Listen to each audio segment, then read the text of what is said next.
Hola, ¿qué tal? Bienvenidos a un video más de su canal Kotlin Classroom. En esta lección vamos a ver el tema correcto sobre las funciones que se llaman de una única expresión. Lo vimos en el video pasado de los ejercicios del 1 al 6 de la lección número 10. Cuando nosotros hacemos una función así, significan que, son de una sola expresión, ¿ok? Entonces, me adelanté yo un poquito, pero bueno, esa era la lección número 11. Vamos a dejarla aquí y vamos a dejarle 2 ejercicios más para cerrar este tema. Lección 11. Y dentro de la lección 11 vamos a hacer aquí nada más 2 ejercicios rápidamente. Ejercicio, 1, que vamos a confeccionar una función que reciba como parámetro el radio de un círculo y nos retorne su área. Entonces voy a ponerlo aquí por escrito en un comentario para que ustedes también lo tengan. A ver, esperen, déjenlo copio bien. ¿Está? ¿Ok? Entonces, estas funciones, esta es una característica más sobre la manera concisa, flexible y eficiente que nos permite Kotlin utilizar. Entonces, estas funciones se llaman de una única expresión, ¿vale? Vamos a ver cómo lo vamos a hacer. Fíjense, vamos a primero a crear nuestra función main y vamos a pedirle al usuario, como ya lo sabemos, en un mensaje que ingrese los datos por consola. Por ejemplo, ingresa el valor del radio del círculo. 2 puntos y espacio. Y val radio que sea igual a readline.toInt. Ah, no, vamos a usar to double esta vez, porque puede ser que nos dé un número con decimales. Vamos a darle esa posibilidad al usuario. Y aquí vamos a mandarle un mensaje con printline que diga que el área del círculo es, y aquí vamos a concatenar esa función. Obviamente no existe, la vamos a crear rápidamente. Por ejemplo, fun calcular área círculo. Va a tener un parámetro que va a ser el radio, que es el que me va a dar el usuario. En la variable val radio readline to double. Y este va a ser de tipo double. ¿Ok? Y esto va a ser una función de una única expresión y me va a retornar el área del círculo. ¿Cómo podemos sacar el área del círculo? En Kotlin hay una función de extensión que se llama math. Ponemos con M mayúscula math. Y aquí está, es la primerita. Le damos tabulador.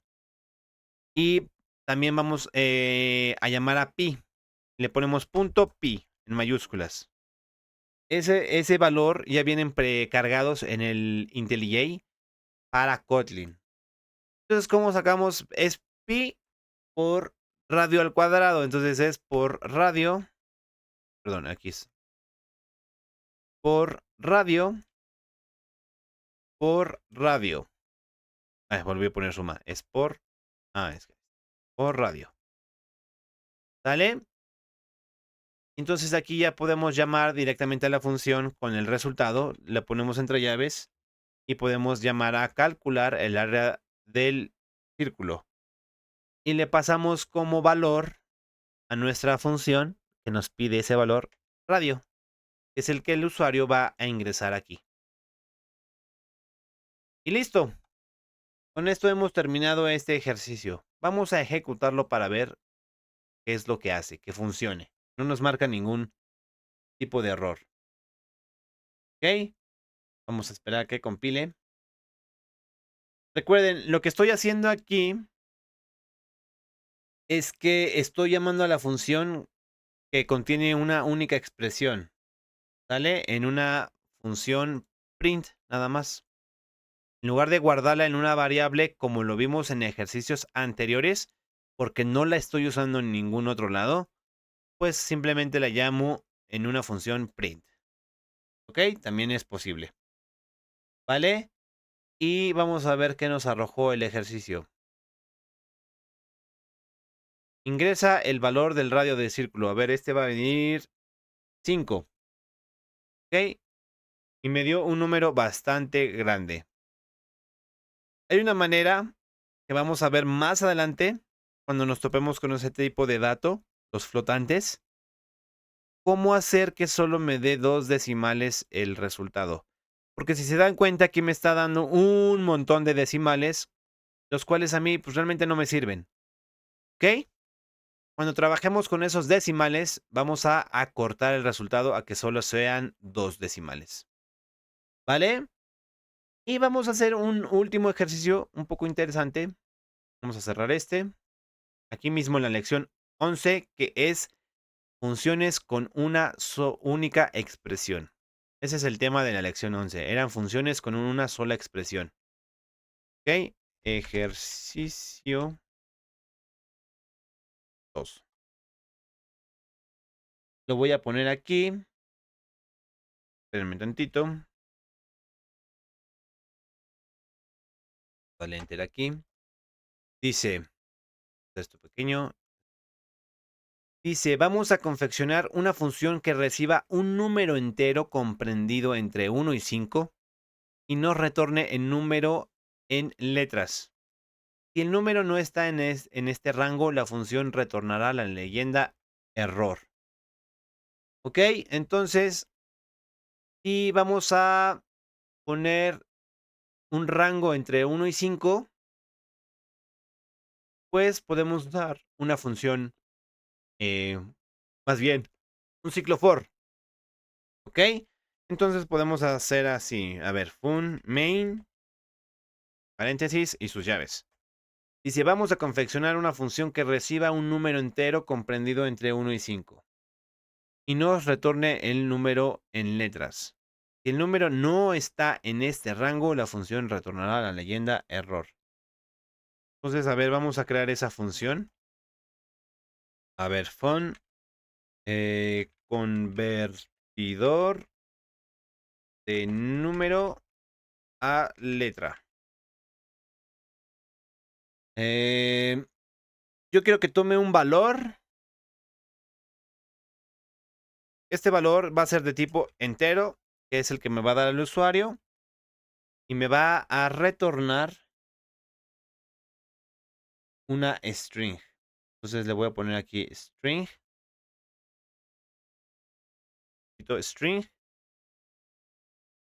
y sus llaves. Pero dice que cuando el número no está en ese rango, o sea, digamos que si el número no está en ese rango, la función retornará la leyenda error. Entonces yo creo que si es mayor a 5 o después de 5, tendrá que regresarme ese error. Aquí es convertidor. Entonces voy a usar un when. Miren, voy a decirle, como le estoy diciendo que me va a retornar un string aquí, le voy a poner return, como ya lo hemos visto.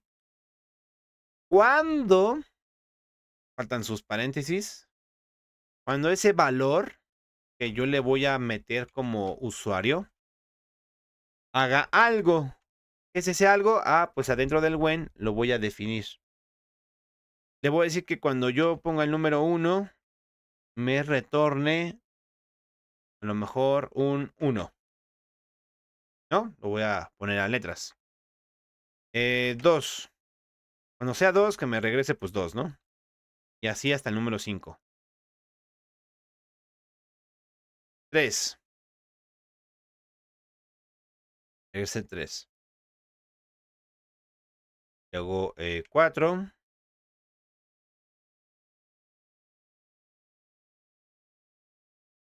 4 y 5.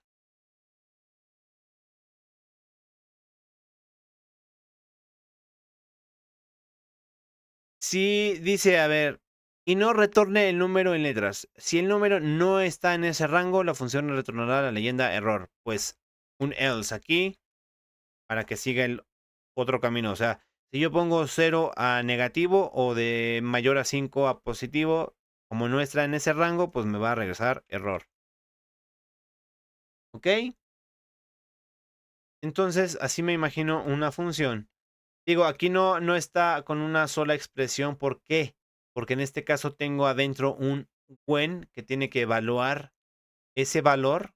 Tiene como parámetro para saber qué es lo que va a hacer con ese parámetro. ¿Ok? Ya cuando sepa qué hacer con ese parámetro, me va a regresar ese valor. Entonces yo cuando llame a esa función y meta ese valor, ya me lo va a dar directamente. ¿Ok? Como ya lo hemos visto anteriormente. Entonces voy a poner un ciclo for para poner un rango entre 1 y 5 para llamar a esta función de convertidor de números de número a letra. Podemos poner for y ya sabemos que in del 1 al 5. Ah, no, del 1 al 6. Aquí es i.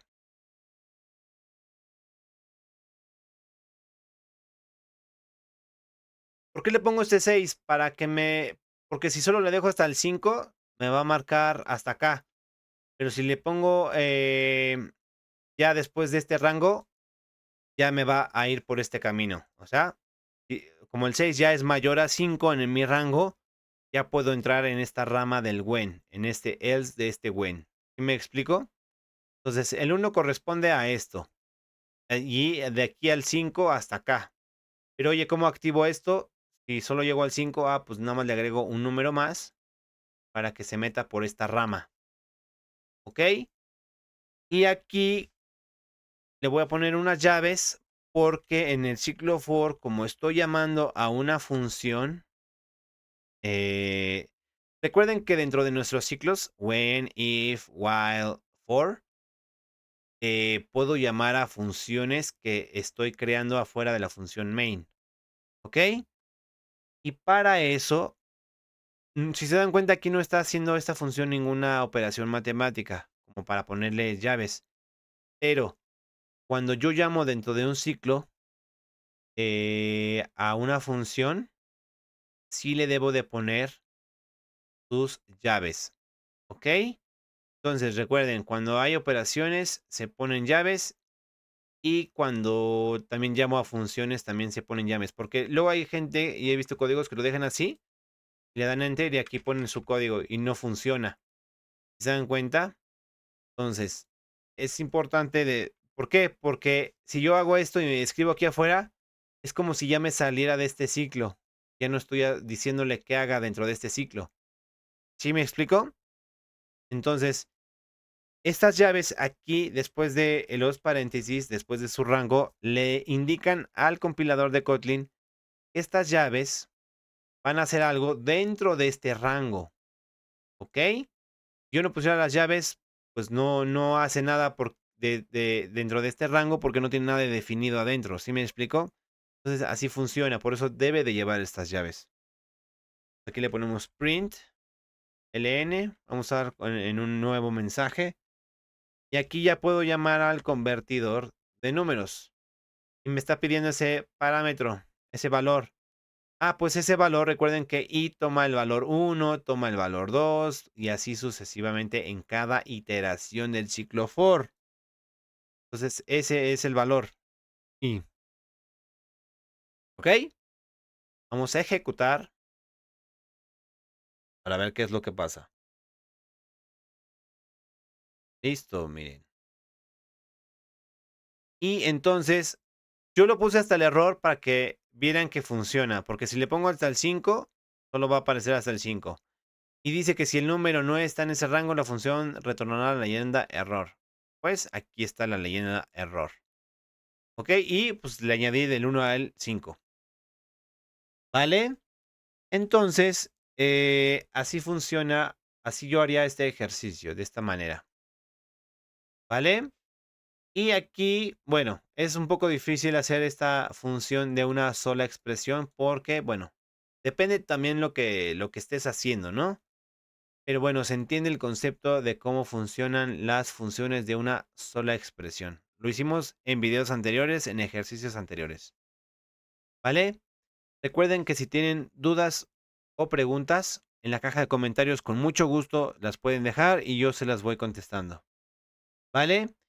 Y pues nos vemos en el próximo video, ya sería la siguiente lección número 12. ¿Vale? Los veo por allá. Hasta luego.